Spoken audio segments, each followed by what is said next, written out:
তো শুভ সন্ধ্যা জানাই সকলকে। এই দেখো সকালের ভিডিও দিতে পারিনি, তার জন্য দুঃখিত। এই দেখো আমি এখানে সন্ধ্যের ভিডিও নিয়ে চলে এসেছি। বিট গাজর আলু সমস্ত কিছু কেটে নিয়েছি, এখানে আটা মাখা হয়ে গেছে।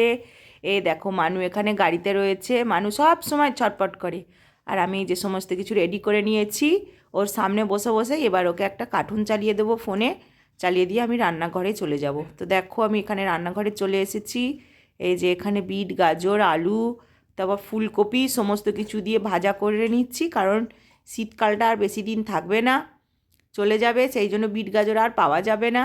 তাই জন্য ভেজে নিচ্ছি এগুলোকে, এগুলো খেতে খুব ভালো লাগে। এই দেখো দুধ, এটা আমাদের রাতে প্রত্যেক দিনই থাকে। হ্যাঁ, দুধ একটু ফুটিয়ে নিচ্ছি। তো ততক্ষণে দেখি মানু ওই ঘরে ফুটে গেছে, দুধ পুরো ফুটে গেছে এখানে। এই যে তরকারিটা একটু দেখে নেব, তরকারি না ভাজা একটু দেখে নেব। এই যে এখানে তো দেখো ততক্ষণে তোমাদের দাদাভাই চলে এসেছে, কানের কাছে বজাং বজাং করছে, কিন্তু কী আর করা যাবে। এই যে কতগুলো ঢাকা দিয়ে দিলাম একটু সেদ্ধ হোক, আর দুধটা এই যে ফুটে গেছে একটু কমিয়ে দিলাম। আর এই যে এখানে হচ্ছে রুটি করে নেব, আটা মাখাই ছিল, বললাম তোমাদেরকে দেখিয়েছি আটা মাখাই ছিল। এই যে রুটি করে নিচ্ছি এখানে, বেশি নয় কমই রুটি হয়।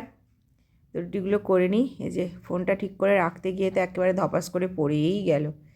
এই যে রুটিগুলো করে নিচ্ছি ঝটপট করে, কারণ মানু বাইরে রয়েছে, ওকে নিয়ে ভেতরে যেতে হবে। তো এই দেখো রুটিগুলো আমি করে নিচ্ছি। তো আগে রুটি তো আমি বেলতেই পারতাম না, টেরা বাঁকা হতো, কিন্তু এখন মোটামুটি গোল হয়। তো দেখো এখানে তার ফাঁকে কতগুলো বাসন পড়েছিল, একটু ধুয়ে নিচ্ছি বাসনগুলো। আর সত্যি কথা বলতে এই শীতের দিনে মনে হয় না যে জল টল ঘাঁটিয়ে, যে এখানে ফোনটা পড়ে গিয়েছিল হাত লেগে। তো যাই হোক, ফোনটাকে আবার ঠিক করে রাখলাম এখানে। এই যে কতকগুলো বাসন পড়েছে, বাসনগুলো ধুয়ে নিই, বাসনগুলো ধুয়ে নিচ্ছি, কারণ ধোয়ার তো আর কেউ নেই, আমাকে নিজেকেই ধুতে হবে। সেই জন্য আমি তরকারি করতে করতে বাসনপত্র ধুয়ে নিচ্ছি। আর জল যা ঠান্ডা, মনে হচ্ছে না যে জলে আমি হাত দিই, এত জল ঠান্ডা, যেন মনে হচ্ছে পাথরের এই বরফের যেন জলে হাত দিচ্ছি, এত জল ঠান্ডা। তো যাই হোক, দেখো এখানে বলতে বলতে আমার কতগুলো বাসন বাসন ঘষা হয়ে গেল। এই যে ঘষে ধুয়ে নিচ্ছি, কিছুই না, খালি নুটি বুলিয়ে সাবান দিয়ে খালি টকটক করে ধুয়ে নেওয়া। এই যে টকটক করে আমি ধুয়ে নিচ্ছি।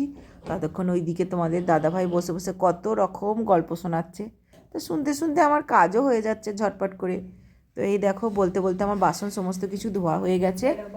তো আমি এইখানে একটু একটু পরিষ্কার করে নিচ্ছি, কারণ জল পড়েছিল, তো জল টল পড়ে থাকলে একটা কেমন একটা লাগে, তো আমি একটু পরিষ্কার করে নিচ্ছি।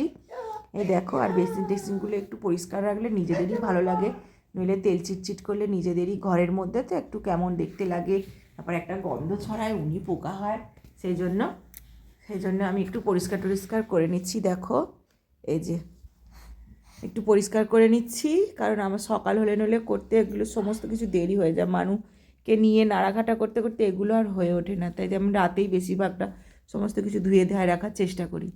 এই যে কাপড়টা একটু ধুবে নিচ্ছি জলেতে, একটু কাপড় একটু তেল চিটেগুলো বেরিয়ে যায়, আর একবার একবার করে গরম জলে সার্ফ দিয়ে একটু ধুয়ে নিই, ধুয়ে নিলে কালো ওই নোংরাগুলো চলে যায়।